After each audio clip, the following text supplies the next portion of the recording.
Hello friends. आज की class में हम लोग देखने वाले हैं हिंदी पेडागोजी के कुछ प्रश्नों को जो कि सीटेट 2022 के लिए बहुत ही महत्वपूर्ण है। और आज हमने जो प्रश्न लिया है वे सभी प्रश्न 21 दिसंबर 2021 को जो सीटेट का पेपर 1 हुआ था वहाँ से लिए गए हैं। तो चलिए शुरू करते हैं आज की क्लास को। देखिए, पहला प्रश्न है, प्राथमिक स्तर पर चयनित बाल साहित्य में सर्वाधिक महत्वपूर्ण बिंदु है। ऑप्शन फर्स्ट है रंगीन चित्र, सेकंड है सार्थक पुनरावृत्ति, थर्ड है संक्षिप्तता और फोर्थ है केवल चित्रात्मकता। तो अगर बाल साहित्य में केवल चित्र रहे तो आप लोग कुछ तो होना चाहिए पढ़ने के लिए। देखिए, बाल साहित्य क्या है? बाल यानी कि बच्चे, और साहित्य में जो होता है वो हित की भावना निहित होती है, यानी कि जो जिससे दूसरों का हित हो, और साथ में बाल है यानी जो कि बच्चों के लिए हो। तो देखिए, इसमें जो सबसे महत्वपूर्ण है वो है हमारा ऑप्शन सेकंड, सार्थक पुनरावृत्ति होना चाहिए। जो कुछ भी बच्चे पढ़ रहे हैं वो उनके लिए सार्थक होना चाहिए। देखिए, ऐसा नहीं है कि अगर सार्थक पुनरावृत्ति हुआ तो रंगीन चित्र जरूरी नहीं है, संक्षिप्तता जरूरी नहीं है, ये सभी भी हैं, लेकिन इसमें पूछा गया है सर्वाधिक महत्वपूर्ण, तो वो है हमारा ऑप्शन सेकंड। दूसरा प्रश्न है, भाषा एक डैश है। ऑप्शन फर्स्ट है जटिल प्रक्रिया, सेकंड है समस्यात्मक वस्तु, थर्ड है तार्किक व्यवस्था और फोर्थ है नियमबद्ध व्यवस्था। तो भाषा क्या है? वह एक नियमबद्ध व्यवस्था है, इसलिए ऑप्शन फोर्थ इसका सही आंसर है। अगला प्रश्न है, कक्षा 3 की हिंदी भाषा की पाठ्यपुस्तक में दिया गया अभ्यास औजारों के नाम खोजकर लिखना उदाहरण है। ऑप्शन फर्स्ट है बच्चों को सर्वज्ञ बनाने का, सेकंड है अन्य व्यवसायों से परिचित कराने का, थर्ड है संपूर्ण पाठचर्या में भाषा का, फोर्थ है विषयों की शब्दावली से अनिवार्य परिचय का। तो देखिए, ऐसा नहीं है कि हमें बच्चों को सर्वज्ञ बनाना है इसलिए ऐसा कुछ दिया गया है। इसकी जगह पर अगर यह भी होता कि औजारों की जगह पर कुछ अन्य वस्तुओं के नाम भी होता तब भी यह प्रश्न बनता था, और आपसे प्रश्न ऐसा पूछा जा सकता है। देखिए, इसका जो सही आंसर हो जाएगा वो है हमारा ऑप्शन थर्ड, संपूर्ण पाठचर्या में भाषा का। यानी आप कुछ भी पढ़ रहे हैं, चाहे आप साइंस पढ़ रहे हैं, मैथ्स पढ़ रहे हैं, या जो कुछ भी है, वो सभी कहीं ना कहीं भाषा के द्वारा ही व्यक्त किया गया है। उसी के द्वारा हम लोग पढ़ते हैं, बोलते हैं, अभिव्यक्त करते हैं, इसलिए ऑप्शन थर्ड जो है वो इसका सही आंसर होगा। अगला प्रश्न है, मुझे बैगनी रंग कतई अच्छा नहीं लगता, वाक्य में रेखांकित शब्द का मतलब बताओ। यह प्रश्न, ऑप्शन फर्स्ट है बहुत कठिन है, नहीं पूछा जाना चाहिए, सेकंड है बहुत सरल है, पूछा जाना चाहिए, थर्ड है संदर्भ में शब्दावली का उदाहरण है, और फोर्थ है बच्चों के भाषा ज्ञान को महत्व देता है। यहाँ पर देखिए, यहाँ यह कतई के नीचे क्या किया गया है? रेखा बनाया गया, यानी रेखांकित है। और इसमें यह प्रश्न का क्या मतलब है, क्या है? ऑप्शन 4 आपको दिए गए हैं। देखिए, इसका जो सही आंसर हो जाएगा वो है हमारा ऑप्शन थर्ड, संदर्भ में शब्दावली का उदाहरण है। जैसे कि आप लोग कोई चैप्टर पढ़ा रहे हैं किसी बच्चे को, या फिर कुछ भी बातचीत चल रही है और उसमें कोई एक शब्द का इस्तेमाल किया गया और आपने बच्चे से पूछ लिया कि इसका अर्थ क्या होगा, तो यह क्या है? संदर्भ में शब्दावली का उदाहरण है। अगला प्रश्न है, हमारे देश की डैश विविधता हमारा एक भाषाई डैश है। ऑप्शन फर्स्ट है साहित्यिक और चुनौती, सेकंड है भाषिक और संबल, थर्ड है भौगोलिक और विस्तार, फोर्थ है भाषिक और हथियार। तो देखिए, इसका जो सही आंसर हो जाएगा वो है हमारा ऑप्शन सेकंड, हमारे देश की जो भाषाई विविधता है, भाषाई जो विविधता है वो हमारा एक भाषाई संबल है, यानी कि हमारी मजबूती है, इसलिए ऑप्शन सेकंड इसका सही आंसर है। वो चुनौती नहीं है, और विस्तार या हथियार इसकी जगह पर सही नहीं है, इसलिए ऑप्शन सेकंड इसका सही आंसर है। अगला प्रश्न है, प्राथमिक स्तर पर शिक्षा का माध्यम डैश ही होना चाहिए। ऑप्शन फर्स्ट है मातृभाषा, सेकंड है हिंदी, थर्ड है अंग्रेजी और फोर्थ है विदेशी। तो इसका जो सही आंसर हो जाएगा वो है हमारा ऑप्शन फर्स्ट, ये मातृभाषा होना चाहिए। अगला प्रश्न है, विभिन्न प्रकार की शिक्षण सामग्री भाषा सीखने सिखाने की प्रक्रिया को डैश बनाती है।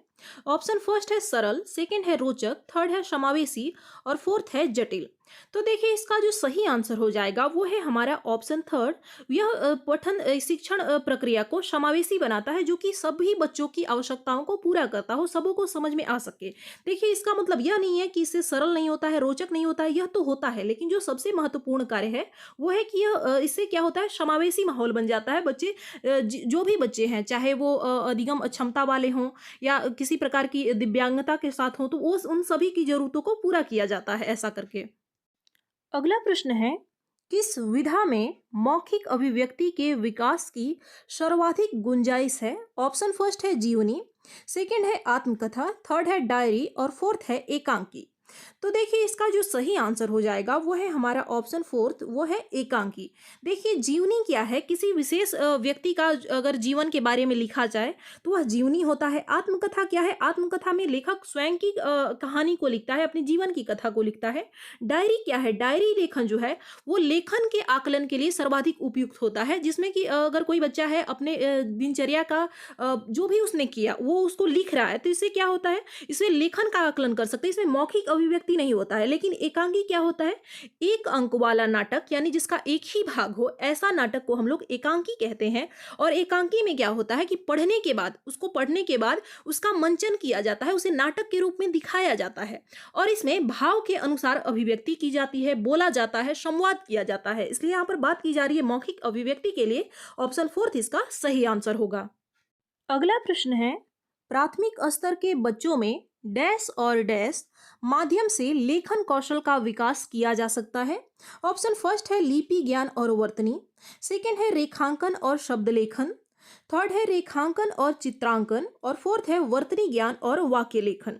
तो देखिए बात की जा रही है प्राथमिक स्तर की, तो वहाँ पर बच्चे को यह नहीं देखना है कि वो लिपि को, किसी भी अक्षर को ज़्यादा अच्छे से लिख पा रहा है या नहीं लिख पा रहा है। उसके आकलन के लिए या फिर लेखन कौशल के विकास में हम क्या कर सकते हैं, उसे विभिन्न प्रकार की टेढ़ी मेढ़ी रेखाएं बनाने के लिए कह सकते हैं, कोई चित्र बनाने के लिए दिया जा सकता है। इसलिए ऑप्शन थर्ड इसका सही आंसर हो जाएगा।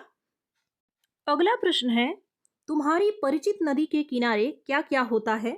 सवाल बच्चों को डैश का अवसर देता है। ऑप्शन फर्स्ट है अपनी नदियों की जानकारी देने में, सेकंड है अपने अनुभवों को साझा करने, थर्ड है अपने पर्यावरण का संरक्षण करने और फोर्थ है विभिन्न नदियों के नाम बताने। अब इसमें यह तो नहीं पूछा गया है कि तुम्हारे घर के पास जो नदी है उसका क्या नाम है, तो नाम बताने की गुंजाइश नहीं है। संरक्षण करने की भी बात नहीं की जा रही है या फिर नदियों की जानकारी देने की भी बात नहीं की जा रही है।